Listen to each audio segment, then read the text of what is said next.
Let's just start, Laura. Racky, how are you today? I'm great. I'm going to be really animated today because you said I was too stony-faced at the start of our last video. I just don't think you're very nice to me to start with, but that's okay. You warmed up. It took like a minute, and then you were starting to be kind again. My brain was probably somewhere else. Yeah, no, it's okay. Mine is too. And today we're a bit rushed. Let's be honest. We're a little bit late, and that's okay. We've got limited time, so we're going to get straight into it. Okay. Let's just start. Tell me about this outfit. The outfit? I don't know. Dominating today. I don't know what I'm channeling today. Absolutely dominating. But the weather is now cold, but I got really nice toenail polish on, so... You want to let the toes out? Fashion is suffering. Fashion is pain. We're going to talk fashion later. Okay, let's get straight into it. Let's just start. I want to start with something interesting. I've got a few props today. This is exciting. So we're starting with carnivore diet. Now... Sorry, you're going to bring out a big cow leg onto the A big what? big piece of beef onto That's the right. You said you had props. I've got not props that big. Carnivore diet, keto diet as well, but let's say carnivore. Just so I'm really confused about all this business. You know that I have been on a very long journey trying to learn exactly how every single corner of the human body works. Yeah. And I feel I'm closer, but I'm nowhere near it. Does that make sense? I think isn't that just correct for the rest of the world also? Yeah, and let's say the smartest people in the world, in inverted commas, that you'll listen to who are of goodwill, they've got a long way. Like this, some of these people like Gundry and some of these people like Huberman, some of these people are trying to really bring it in a way. But it's still, like I saw one the other day, what's his name anyway? Peter Attia. I didn't quite catch it, but he's talking to a guy who's doing diabetes tests and they had people eating a small amount of sugar and they're basically type 2 diabetic straight away. I'm like, what? And Attia's like, what? And I don't know. So anyway, what this has come down to is I've seen a lot of, obviously keto, but also carnivore diet of people who have unwound chronic issues, real chronic issues like chronic inflammation, arthritis and all these things just by going carnivore. There's a long preamble to say I don't know exactly what I'm saying about this. What about the study? Okay. So there was a Harvard study in 2021. I'm going to try and do it from the top of my head. Is it that old? Yeah, it's 4 years old. Okay. It was 2,039 people. It was not a full study. It was self-reporting, right? Red flag. I'd say orange flag. Yeah. So I think it's done out of Harvard, so it's not... Just to be clear, I'm not being critical, but you and I always... We never accept... We think everything's possible, but we never accept anything on face value. We just don't trust anyone. Was it trust? Trust it's just but verify. No, it's more that we're just realistic. Trust but verify. Yeah, okay, continue, sorry. So I think... I always like studies that are done by people who expect to find the opposite outcome and are shocked. That's sort of like one tick. I don't know if that's the case here, but let's say Harvard gets some level of credibility. So it's 2,039 people, self-reported, almost entirely meat-related eating, like beef, chicken, fish, dairy, that sort of thing for 6 months. Mm-hmm. None or very small amount of plants. Yep. Almost no fibre for many of them, right? Which probably means also things like magnesium, vitamin C, some of that might have been deficient. So, but everything's self-reported, so who knows what they're doing. This is the difficulty with food and nutrition studies, is if you're sending people home, you don't know what they're actually doing. So nutrition studies are almost all wrong. Unless you lock people up. And good luck with that, you know. They should have done it during COVID to the people in the hotel quarantine. Well, they kind of did. It was a different experiment. That was a psychological experiment. I mean, that was not... Anyway, I'm laughing, but it was not funny. Continue, it's a conversation for another day. So 2039 self-reported, and the results were staggering. Like there were almost 100% of people had all these categories of areas that improved. They lost 20 pounds or 9 kilos on average. There were all these reports of all these markers going down and all these health outcomes. And this is not... I mean, this is one study. There are other studies that all point in the same direction. But there's not the full, reputable, this is it. But I think 5 or 10 years from now, this is going to be there's going to be a category of people who this is life-changing for. Yes. Okay. I mean, you know, I'm sceptical about the groups that they choose, or when you see people online talk about, I changed my diet and this is how Changed my life. because I think sometimes people who have had poor discipline or have not had a good diet, so highly processed, high sugar, the wrong type of fat, any disciplined eating regime is going to have a similar effect on a positive effect on a person who's starting from that position. So I'm not even just talking about weight. I mean, if someone has had a highly processed, high sugar diet, but they're in reasonable shape, going full carnivore, for example, is going to completely change, I would think, their physical composition, their health outcomes, because, you know, I think the one thing that's categoric is that processed sugar is a big no. All sugar is a no. Right? Yeah. Past about this amount. So I really struggle with any regime that says I went and did this completely drastic focus. You know, if you think about a normal person's eating habits and then moving them to a diet like this. Yeah, extreme change, Extreme. Well, firstly, I just don't think it's possible to eat that much with such limited choices. Yeah, so let's say if you're only eating beef and chicken, let's say, you just can't. There's a limit to how much you can. I mean, you know, we can talk about this in a minute, but I'm really fully focused at the moment on increasing my animal-based foods and my protein. Yeah.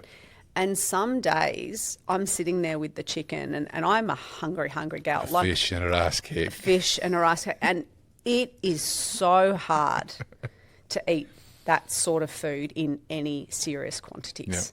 Yeah. So you don't do it by accident. You got to really be. You know, are they getting the health outcomes because of what they're eating, or is it because they're eating less, they're eating differently? Okay.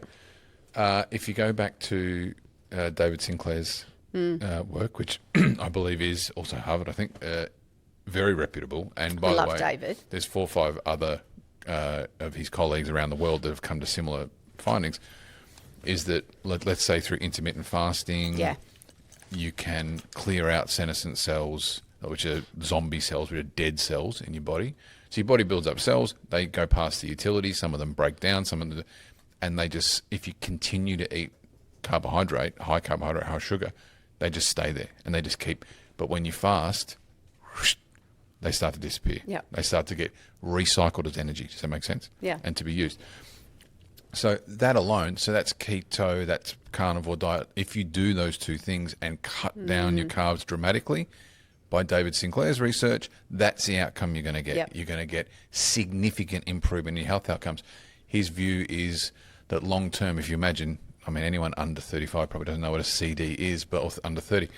But if you've got a CD over time, a cell is a CD, and over time it gets scratches on it. Sorry, your DNA creation, and the scratches start to keep repeating on the cells that are being produced, and so we have to clean those cells out, and one of them is by intermittent fasting. Now, carnivore is basically fasting, as far as I can tell, because it's not the outcome on the body is identical, because there's no and it puts you into ketosis, blah blah blah. You stop using carbs, you start using ketones. Then the question is it the addition of the animal-based foods creating the outcome, or the removal of the rest? So let's say you started with a hierarchy of things to destroy. Yeah. Number 1 would be all processed, anything out of a packet, anything with let's say you just started with single ingredient foods, right? You were serious about this. And you said, I'm going to have meat or not meat, your choice, and fibrous carbs. Yeah. Single ingredient fibrous carbs. So that means like sweet potato, it might mean chickpea, it might mean beans, it might mean this fibrous carb. I think if you did that, your health outcomes would improve by about 80%, right? So you're still having carbohydrate. The thing I'm mostly worried about, and we'll talk about in a minute about the moves that you've made, is I'm very nervous about the fibre, the vitamin C, jury's out on the that magnesium, some of those things that aren't in. It's funny that you mentioned Gundry, because I read, I think it was Gut Check. Yeah. And I was like all in, and I still am. Yeah. On how important the gut is, gut health, the impacts of the gut health on the body, how it drives everything, mood, mental health, like the works, everything. Yes, all probably. And yet we don't know how. Gundry, the way Gundry wrote that book was genius, because literally the entire book is all the explanation and really no instructional until the very, very, very, very end. Yeah. where he talks about how you need to eat and what you need to eat, which is, in my view, like so complex that I don't think that the average person could possibly maintain a diet like that. Well, they wouldn't. Yeah, and also the foods that he suggests eating are not foods that most people would have readily available. Like you'd have to go to 3 different farmers markets to get, black garlic and this and that. Anyway, putting that to one side, then he absolutely smashed meat. He was like, don't eat meat at all. Yep. And then I was like, you lost me. But see, most people get lost at don't eat the sugar or the chocolate or the ice cream or the beer or this or that. You're getting stopped at don't eat meat. Yeah. No. I'm not saying this is right. I'm just saying that it's fascinating that we can look at different intellectuals, different scholars, different researchers in particular fields, and on one hand, what they have researched and what they have evidenced feels incontrovertible. Incontrovertible. Yes, that's the word. 100% right. It feels right, and then you're like, yeah, okay, this makes sense. Yeah. And yet they all conflict with one another. Yes. So let's say you've got 6 guns that you trust. Right. You're like, this person's a person of goodwill. Yeah. They've all had access to the same information and the same potential studies. Yeah, they've all reached... And they're all in 6 different categories of what's right. And this is where I think people get stuck on nutrition, is it's like, how do you... By the way, I'm out here trying to work this out and I'm getting stuck. So this is where I've landed. Yep. It's not a landing point final at all yet. And I think we've landed in slightly different places. I think if I was serious and I wanted to be healthy forever, I think a ketogenic diet is the answer. But it's hard, very hard to maintain, and it has shortcomings. Yep. I think the carnivore diet is, for some people, for some people, an option to consider. If they have, like, Michaela Peterson talks a lot about it, she was in hospital basically from the time she was born with injuries and pains. She couldn't be awake for more than 3 hours a day. All this other rheumatoid arthritis and a whole bunch of other things. So she was having replacement joints in her teens. So then you'd say that the extreme, strict, let's say carnivore diet might be a better alternative for those with chronic health conditions. In tiny categories. Because, maybe you would choose that restriction every day of the week over the pain and the impact on your life of the chronic illness. Which she obviously does. Yeah. And if you go and look for her, she's not some nutter, right? She's a person who has been quite thoughtful and has spent, good luck, don't be judgmental. You spent 20 years of her life basically horizontal, unable to function as a normal person. And so when she finds this unlock, who could blame? Who's to say? Work it out from there. So, who's to say? I'll say level 1 is, which I still haven't done, is to get rid of all processed shit or junk food. If you started there, your health outcomes would be significantly better. The next level, if you're dead serious, I think if you don't want to have long-term chronic issues, which is a whole nother level of commitment, is ketogenic diet. And if you're in that really tight category where Michaela Peterson was in real trouble, then you might look at something more extreme like a carnivore diet. And or you might do it for a month or 2 months once in a while to reset your digestion. That's not a bad balance. Give it a try for a month. And I think if you go looking, you find anyone who's tried it will say the outcomes are phenomenal, right? Because their body just clears out all the crap they've been carrying. However, I think that I've seen some people online that clearly have issues with eating that I think probably should look into their eating and their mind connection. Psychological connection. Yeah, because, some of this like keto, carnivore, animal-based, like it's to the level of insanity with people eating like whole blocks of butter. I saw one where she made burnt butter on the stove, which is beautiful in a cookie, and then put it into little cake tins and froze it, and then was eating, butter biscuits. It's just like that is, just because you've cut out all the bad stuff doesn't mean you can, that's now to excess. Yeah. So that's I understand what you're saying. I don't think look, if I know people who can do moderation. I'm not one of those people. I'd like to be one of those people. I know you're not. if we could all be in moderation, we wouldn't have a problem. I think history tells us we can't. Yeah. We've got these bodies that are still genetically wired for caveman scenarios where we have to walk and run and kill to get our food. But now we can't. We walk to the supermarket and it's so stacked that you trip over food on the way in, right? So I think the old wiring is not caught up with the modern society. So it's going to take a system. I mean, as you know, I've written one. I haven't yet, 60 perfect. I haven't yet been able to prove it myself, so I can't release it. When are we starting that?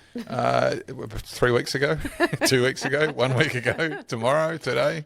Anyway, so I want to continue this journey, like of protein, animal-based products, keto, all this conversation, and let's see over the next coming weeks as to where we land. Because I'm always looking, I'm always reading, I always trying to find the key answer. The levels. Level 1, get all the processed crap out of your diet, or anything with a packet, anything with a number, anything with a colour, anything that you have to open it to pour it out. It doesn't come in its natural shape, if you're serious. Yeah. Next level, keto, that sort of thing. And for the truly chronically problematic, small 1%, then maybe something like a carnivore diet would be worth thinking about. Happy? Do you want to talk about my animal-based diet? I would love to. Tell me about your animal-based diet. What is there to say? I mean, this is probably how long do you reckon now? 5, 6 months, maybe less? Yeah. Depends how you quantify it. It really started just by me realising that I was not getting enough protein and really setting my goal more at that 150 grams a day. Which you don't get by accident. It's really, really hard. And for someone like me, I'm not overly tall. Like I still count calories, not to the extreme, but for some guidance. And if you are sticking to a window of error of around, for me, it's like 400 calories, up or down on any given day. Yeah.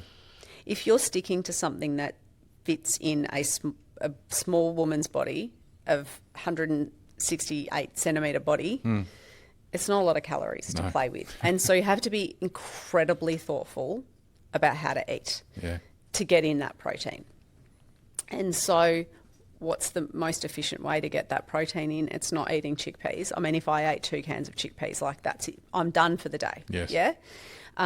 It's meat and it's chicken. It's eggs, unfortunately, through this process, I've discovered that for some reason eggs and I are not good buddies. You do not agree. And so, I've just been smashing anything animal-based. I will have my Parmesan cheese. Yes, the greatest protein in the world. I have whey protein with milk, cacao powder and collagen in the morning.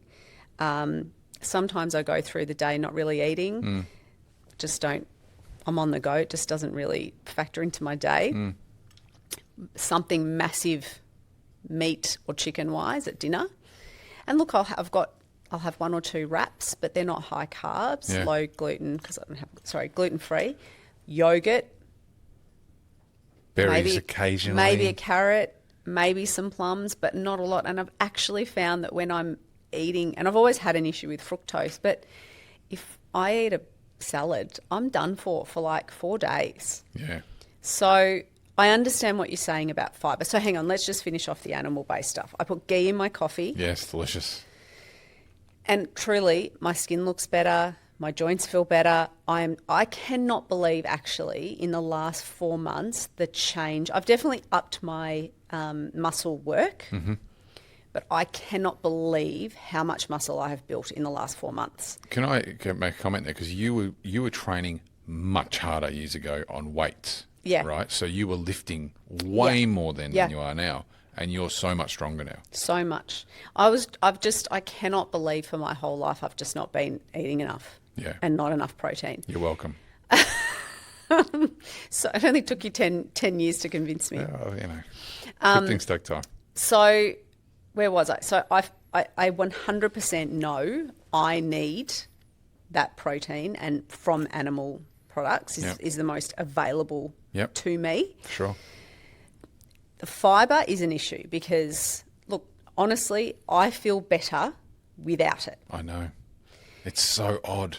But it does scare me, and I'm concerned about it. So I do hedge my bets I have a product called from the Gut Co. I can't remember. I have two. I have one called Feed and one called Repair. One of those is very high in fibre, which I think gives me like 70% of. I think you're getting over 20 grams of fibre a day, but you're also in flaxseed, maybe not anymore? No, okay. It's in the cacao powder. Yeah, okay. So I'll have the cacao powder, I have the Gut Co. product, and maybe some bits and pieces. But no, I can't say that I'm out there eating stacks, but I'm not eating none. Yeah.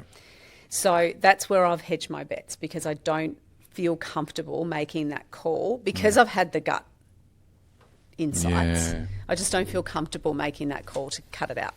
Anyway, I feel like this is not overly interesting, but anyway, it feels good. I'm sussing it out. I think we're both still working it out. I think you're in much better shape. Every single person, I believe, has a different makeup, their body, their needs. And look, just also, once a week, I'll be absolutely desperate for carbs. Yeah. Like, because I really don't eat much of and you love carbs. I love carbs. Then I'll just bake up like 4 massive sweet potatoes, whole heap of potato, whatever it is, and I'll just go nuts on it, right? And then I feel good and I'm done. It's not something I need every day. And I wouldn't say you're being a zealot about it either. It's not like there's no zealotry about it, where maybe in previous vegetarian or those sort of runs might have been zealot. Like I said, I've done the vegetarian thing. I did it for 8 years. Yeah. And you feel horrible. I did. Anyway, but so I know some people who go on raw vegan, it changed their life. I know some people who have gone very high animal proteins, changed their life all for the better, like chronic issues, being unwound.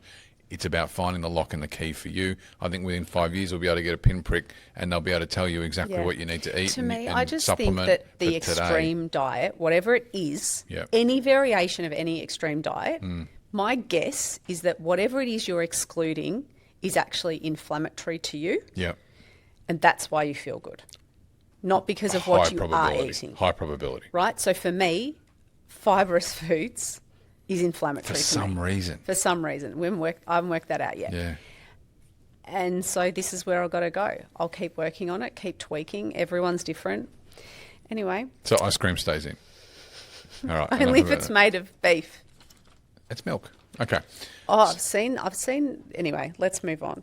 I've got a few notes here. I've got a few ideas, like books. What books are you reading? Do you want to talk about that? I've got 4 signs you should quit your job. I've got a fashion What's going on here? Are we scraping the bottom of the barrel today, Christian? No, 4 signs you should quit your job is fantastic idea. Let's talk about books. Books. What books are you reading? Right now, I'm reading a book called The Art of Acting by Stella Adler. Yes. She coached Marlon Brando. You should be coaching that. What do you mean? You're a fabulous actress. Am I? I love acting and I loved it. It's not something I've ever pursued, but really weird reason why I'm reading it. I have started getting into Bob Proctor. So he was one of the authors of that book, The Secret. Yes. I know it's all woo-woo, whatever, but let's just go to this basic premise that I don't think anyone with some intellect can grasp and agree with, and that is that whatever you think shapes your reality. Yes. Whether you're in control of it or it's your view on life, whatever it is, what's going on up here is going to be what's going on out there. Give me an example.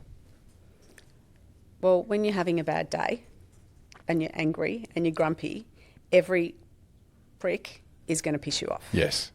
It's just like. And if that's the way you are every day, then everyone's a so-and-so. So what does Joe Dispenza say? It's like a mood turns into a demeanour, turns into a personality or whatever. Yes.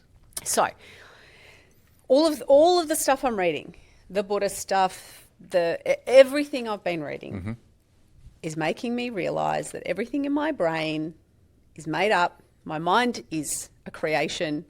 I can be whatever I want. I can think whatever I want. Yes. I cannot think whatever I want. And you can change anything tomorrow. And so where you get to, you strip all of that back and you go, well, holy crap, what am I? Who am I? What do I want to be? What's the true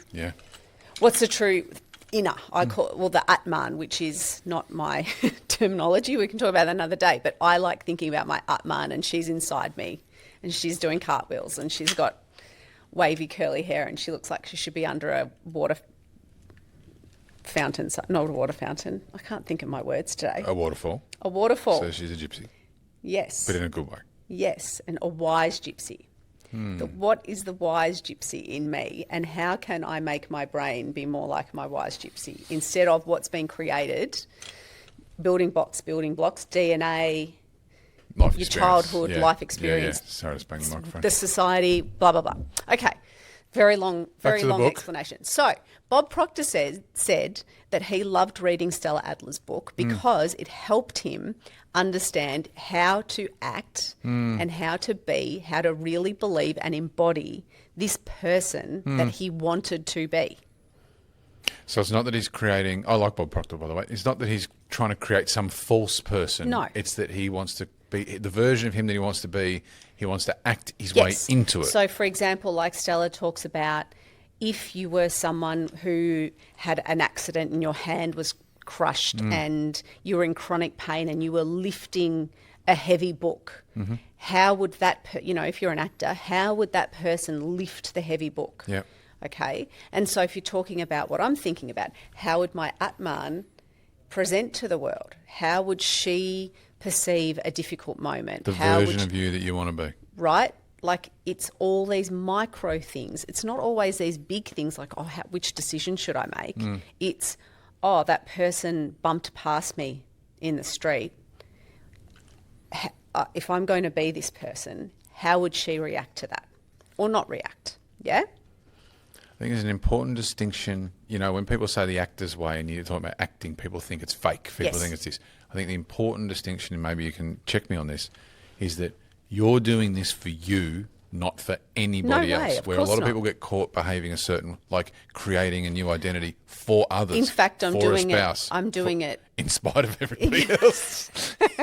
You're basically saying, "Oh, Jesus, I have to edit that out." You told me to be more animated. Yeah, Christian. not that animated. Careful, we wish for. So we're going to get dinged everywhere. So it's doing it. You're doing it for you, and this is obviously what we tell the kids. It's like, who are you dressing for? Who are you acting for? Who are you going? You're acting for you. To get the best out of this version of you. Because the more I am like I believe, the closer I can get to this Atman inside me, the more aligned, the happier, everything will flow, everything will be easy. The more I am different from this person, and the more I have been different over my lifetime, the harder and the more difficult, the more depressed, the anxious, that's when all those, to me, I'm not talking about true mental illness here. Let's not be flippant about that. Come on, there's no asterisks here. Those times where you feel things are wrong, something is off, that is when you are not being whatever it is inside you. So to me, like when I'm eating, when I'm going to Pilates, when I'm exercising, I'm thinking about I am building a body. Yeah? Yeah. I'm building a body. Well, right now I am building Laura Racky from the ground up, from scratch. So this book's really interesting. It's like, okay, and again, it's not fakery. It's actually opposite. That's why I hate the expression "fake it till you make it." I know you've used it, and I know that you sort of get prickly when I say I hate that expression because it's like, if you're faking it, you're wasting years of your life. Let me finish. Yeah. You're wasting years of your life if you're faking. Like, do the hard work of what you're doing. Yes. Build the bloody identity that you want. You might have to go ghost mode for 6 months and sort of like work some stuff out and unwind a few things and get your nutrition right, get it all right, and then go, all right, I'm coming back. This is what I want to be. This is what I care about. This is what I value. This is and then now I know how to act. The actor's way is a good idea, though. Fake it to make it, though, is we're thinking about it differently. Like in my mind, sometimes there's a disconnect. There's the Atman and there's you, and you're somewhere in the middle. And so when I say fake it till I make it, it's like I'm going to embody this until it feels real. Okay, well, that's fair. Whereas that's a fair distinction. I think that when you hear it, you think about true fakery, and that is like the anti. I think about people walking into a job or a profession or something and they're pretending to be something they're not, in the hope that one day they're going to work it out. Guess what, buddy? You don't. You get crushed. You get eaten from the inside out. So anyway, that's the artist's way. Is so there I'll be anything someone more to add different. on that? I'll be someone. No, the act of arting. The Artist's Way, what was I thinking? Is that some sort of cultish book? Have I ended up in the wrong... The Art of Acting. The Art of Acting. I am reading The Artist's Way, but I have not that's done right, it that's the properly, other so I one. don't want to talk about that because I'm disappointed in myself about that. What are you reading, Christian? I'm still reading Notes from Underground. Dostoevsky, and I have got sitting on the side ready to read is 5 Kinds of Wealth by what's his name, Bloom. Don't know. Anyway, he's some VC from over there, and but he's a smart guy, I think. I don't know. I'm going to read it and see if it's any good. It's a reminder of a few things I'm trying to. I'm also, of course, reading Brothers Karamazov and 4 other books as well, but I kind of pick things up and put them down and then don't read them. When you're reading Dostoevsky, nice try. Take 3. I need a hit of adrenaline and some coffee. Dostoevsky. When you're reading Dostoevsky. That person. Just being human. Yes, you are very much. No, I'm helping you. Go on. You know, I think sometimes people are so fixated on like reading something perfectly. Yeah. They miss just enjoy. Like, do you enjoy it? I don't feel like you enjoy reading. I love reading. No, but you... I don't like reading fiction as a rule, but it's all work to you, yeah? No, the absolute great... He and others, not many. Well, first of all, it's very weird that there's only like 10 writers from that everyone's read. Like if you go through the education system, like think about in the UK, like there was histories where they're all reading the same 6 books, they're all going to the same 6 things to all these universities, they all became the politicians, they're all on the same page. There's not that many writers that have held through history that people read en masse. And I look at Dostoevsky, he and others, they just knew something that people don't know now. People didn't know that. Like it's like they were connected in a way that is supernatural to the human condition. Yeah, and it's hard going. He's right. Like Notes from Underground. That's why I'm asking. Notes from Underground is a nightmare, right? It is so. Yeah. But it's magic at the same time. And so, no, do I enjoy reading Notes from Underground? No, not really. But I thoroughly enjoy the ability, the magic, the quality. But I don't know. Like Brothers Karamazov is a better story. Like it's an actual story. It's very interesting. But it's 8 million pages. Like it's because I think sometimes people avoid the heavy lifting stuff because they're scared that they won't understand it all or that it's difficult to get through. And I hate that. I always just think pick up the tricky book, skip the page, skim the bits that you just not get, keep moving, enjoy it, read the page for what's on the page. You don't have to walk away and be able to have some complex intellectual discussion with someone else who's read it. I think that stops people. It's very intimidating. In fact, I think almost nobody reads as a percentage of people. Almost nobody reads the heavier stuff. Our attention span's pretty much in the toilet. I don't think almost anyone has read for a very long time in reality. But the population's so big, but as a percentage, there's not many people selling many books, really. I would love to just sit down and read for a few hours. The only way I can read is with audiobooks, and I read it probably... But you used to read... Yeah, I did. Like a monster, and now you just can't. Because you're doing something else. Because there's about 14 other competing priorities at any moment. You do it well. And look, audiobooks in a way, I think, have changed, will allow millions more people to read, in inverted commas, and to get access to what you're talking about, these complex books and complex ideas that they just would not have ever read. Yes. But now audiobooks, you can be on the bus, you can be in the gym, you can be doing whatever you want, washing the dishes and listening to phenomenal historical books. So anyway, that's what I'm reading. I've got 4 or 5 other books on the go. I really want to get to The Idiot and some others, but they've got books per pile. There's a Japanese word for people who have a pile of books they're never going to get to. I think I am that person. Anyway, let's go. What do you want to do? Talk about fashion? No, talk about your interview, not your interview questions, your reasons why you need to quit your job. All right, there's 4 signs you need to quit your job. Okay. Categoric. You're very categoric on this, Christian. I like it. Okay. So I'm not an advocate of just quitting jobs and leaving and just like putting on a parachute and saying good luck. I think you have to be very adult about this. But I think there are 4 and many more categorical times where quitting your job is the right thing to do. Okay. And I'd like your comment on them. Okay.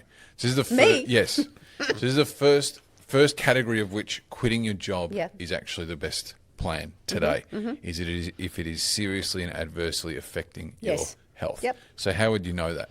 You're not sleeping well. You're constantly stressed. You're putting on weight. You're losing your hair. Yeah. You're barking at your family, barking at your kids. You can often not tell because it's a slow decline, but your family will be telling you that in the way that they're interacting with you, that it is seriously affecting your health. What's your first comment on that?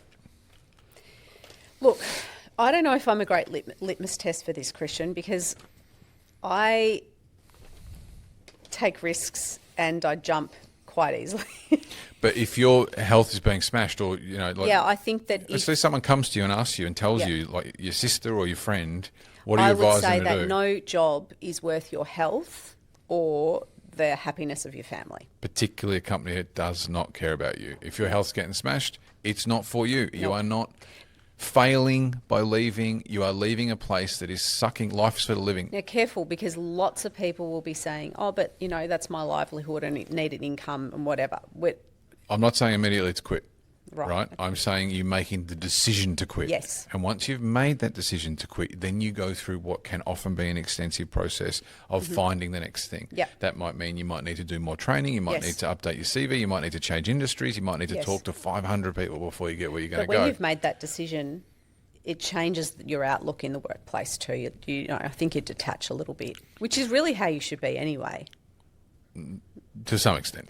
No, not to the point. Detach enough that it's not causing you distress. Yeah, if your identity is attached too much to your job, you've got a problem. And if you end up, if you're emotionally entwined with your job, career, and your job or career goes away, you've got a real problem then, right? So yes, I agree. If your job is making you sick mentally or physically and impacting your family and family life, then you need to find something else to do. People can say, I've got to do this, I've got to do that. Guess what, mate? No, get out. Hang on. I mean, let's just couch this by saying it does depend on your values hierarchy. And it's easy for us to say this because we value our family life and our health over work and probably over money. Yeah? Yeah. So, granted, there may be others who think in a different way. If money is your absolute number one goal in life, go for it. But don't be surprised when you have a nervous breakdown. Well, we all know where that ends. Or a heart attack. We all know where that ends. All right, what's number two? Number two is if the culture of the company is blown and no one's on it, don't hang around thinking it's just automatically going to change. It's time to go, right? So sometimes companies go through bumps and that's fine. And people are like, hey, we've gone through a few bumps. This key person's left. We've lost client, customer. Something's happened. This is what we're doing to fix it. Then that's worth absolutely sticking around for, right? And contributing to. But if the culture's blown, you can see all these behaviours are just incentivized in the wrong direction. You got everything's focused on sales and money, and like the culture of the company is just being gutted. Like you can just feel it's all going in the wrong direction. You're asking questions. Everyone's like, no, everything's fine, right? We're accepting. We're walking past this behaviour. It's time to go. It's not for you. Don't spend the next 1, 2, 5, 10 years there. It's going to destroy you, right? Happy with that one? Yep. Agree. So if it's a one-off event and you think it can be resolved, great. Stick around, check it out, contribute to it. But if it's blown and no one's on it, get out. Yep. Next, if your learning in that job is over, if you're interested in this, your learning in that job is over and there's somewhere for you to go that learning can continue or change in a new direction. So it's not enough to quit because the learning has ended. You might be able to find new avenues within where you are that you hadn't thought of, mentor leaves or you get to a certain level or whatever it might be. Move to a different area. Different area, this, that, and the other. Yeah. Of course. You could move, shake internally. But if it's come to an end and something comes along that has significant jump, that's when I think you should think about quitting and going into that next position. Got it. Right? We've talked about how to quit and how to negotiate and that sort of thing. But if your learning has ended and there is another place to go that has much more learning than where you are, then it's time to go. Okay. Happy with that? Yeah, I'm big on making conscious decisions about your progression, your learning, your development all the time. Yeah. Okay. If you stop learning, mentor goes, whatever it is, and there's somewhere to go, then you should think about it. Okay. And finally, if you are part of a certain type of company and they're acquired by a company that has very different values, you should think about leaving almost as soon as possible. Now, we talked about acquisitions last week. We're involved in a lot of this stuff. A lot of them can work. Yep. If similar cultured businesses, similar sized businesses, private to private, acquire, then you can have really good outcomes. But if you're part of a private company that has a private company culture and some big multinational listed company comes and buys you, there's a very high probability from experience that it's going to end in catastrophe for you. Unless you're a personality that might thrive in that environment, and maybe that was what you were ready for. So what happens is, in my experience, let's say there's 100 people. Yeah. It might be 100 people. 20 people of those 100 are going to absolutely thrive in that big multinational culture, right? They don't care about the small business culture. They care about bigger opportunities, travel, international, whatever, right? But for everyone else, that becomes, they're at that business for that reason. Yeah. And they're going to tell you for the next 5 years, oh, we're going to leave you alone, we're going to do this. And they might for a year. And then the corporate hand is going to suck and crush the best parts out of that business. It's going to happen. I'm not saying you should leave before it happens. You can make your own judgment. But getting out earlier than later is a good thing, because there's going to be a lot of people leaving the ship, and getting out, if you've got capability and you don't like the probability of working for a big soulless monster, then I would be moving quicker than slower. You're really showing how you feel there. I'm a private business guy. I can't lie. No, there's good big corporates, and there's people who have fabulous careers working in big corporates. That ain't me and that ain't you. Yeah, no, I agree. Yeah. That gives me chest pain. Let's go work for a big corporate together. So anyway, there's my 4 reasons, my 4 sort of scenarios where you should quit your job. No, where you should decide to quit your job. Yeah, decide to quit your job. Because if someone like me is listening, I'm like, oh, see you later, guys. Bye. I've got the papers and Christian off she goes. said I should quit. Yeah. Yeah, great. Okay, so that's that scenario. Now we're on to law of fashion. Talk to me through fashion icon. Yeah, would you call yourself a fashion icon? I mean, other people might say that. Christian. You wouldn't say that. No. I just wanted to talk about how over the last, year or so, my eyes have been opened, and I credit TikTok and Instagram and everything for the conversations that people are having online. And I want to be really clear. I'm not saying this to be disparaging, because I was. What is all these asterisks? Because everybody takes everything just come to the point. Personally. Tell us your passion, Laura. No, it's not my passion. What's interesting, what's sad to me is that it feels like, especially in Melbourne, fashion or style has become very uniform. Yeah. Quite modest. Would you say demure? Demure, mundane might be a harsher word. Damn. Again, I was fully into that. But my brain is like, it's just like any other marketing. It's just like what you constantly are fed. Yeah. Over time is what resonates and builds in your mind as being correct. And it's like we've all stopped thinking outside the box. And if you walk down, look, there's some suburbs in Melbourne where everyone is so eclectic and so interesting, and God, I love it.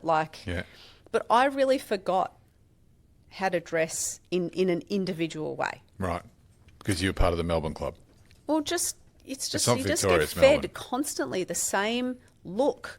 And if you look at especially influencer events, even if it's not for the fashion brand where it would make sense where everyone is dressed in a sort of similar way, but if these influencers are at a beauty launch, they're all dressed in the same colour palette.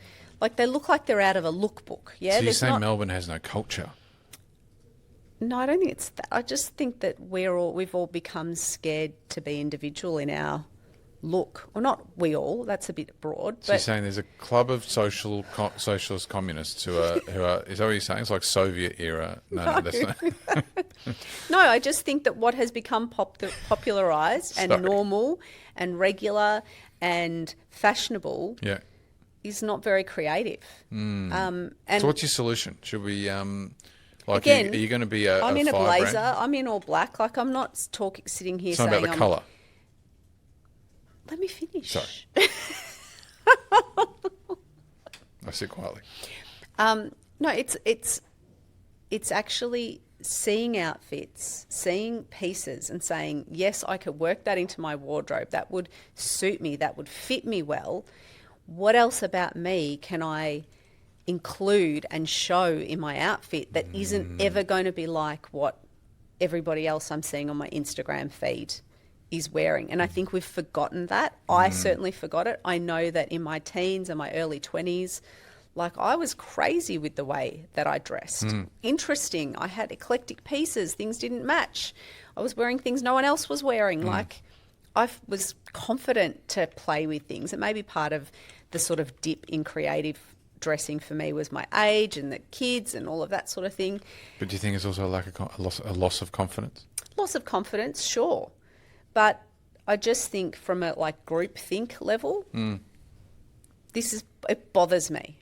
It bothers me. So it's something that I'm actively actually remembering and working on and saying what's fun about clothes. I love it. I love watching your transition, probably too strong a word, but like your reawakening in this, and that you, mind you, like you basically got every item in the world now, but you can put together pretty much any combo now, and it's really cool. So I would just say, like, I would really love to see, especially young and, middle-aged women, just don't be scared. I think people get excited when they see other people dressed in an interesting way. Yeah. And even though it might feel scary, it's not scary. People respect that. People get excited. They get inspired. And so, sure, you see someone, of course they're going to look perfect. They're put together. They've got everything they're wearing as an influencer is brand new from the latest collection. Like, it's no surprise to me that they look good. And I started really looking a lot of these influencers, and I think, do they really have style, or are they just well put together with brand new clothes? And it's very easy to look fashionable and stylish with constant rotating brand new clothes because you're always in trend and whatever. The real trick about being an individual, having style, having taste, is being able to pull all sorts of weird and wonderful things together and make it work for you. Yes. So, individual style journey. I don't know. I'm really interested in what others' views are on this. Individual style because journey. Truly, I was living under a rock and I was very much indoctrinated by some of these brands. And I was like dressing in the uniform. What flicked the switch? The uniform is beautiful. Yeah. It's very beautiful. You're encouraging people to move out a little bit and be go yourself. Be yourself. What flicked? I think it's just having seen the conversation online and just going, oh yeah, I never thought of that. And then the more I see it now, the more jarring it is. And look, there's been lots of TikTok videos going around.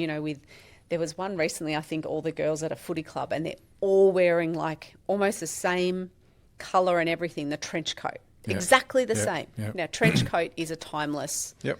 Looks great. Yep. However, right now, it's like everyone must have this particular colour. Length.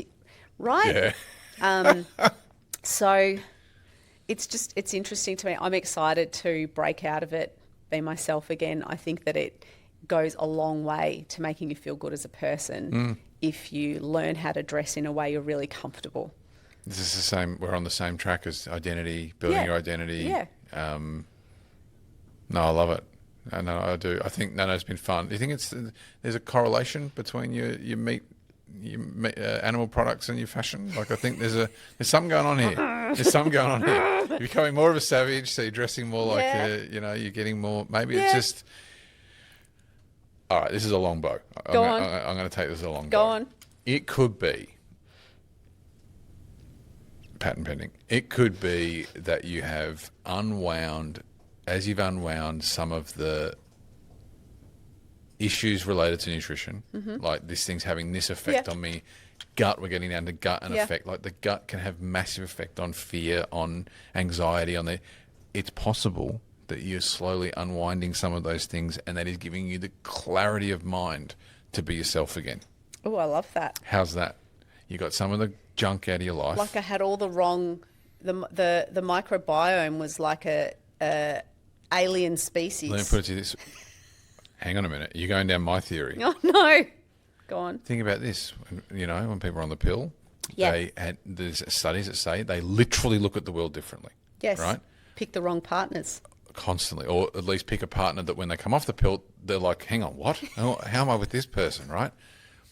So look at the world differently.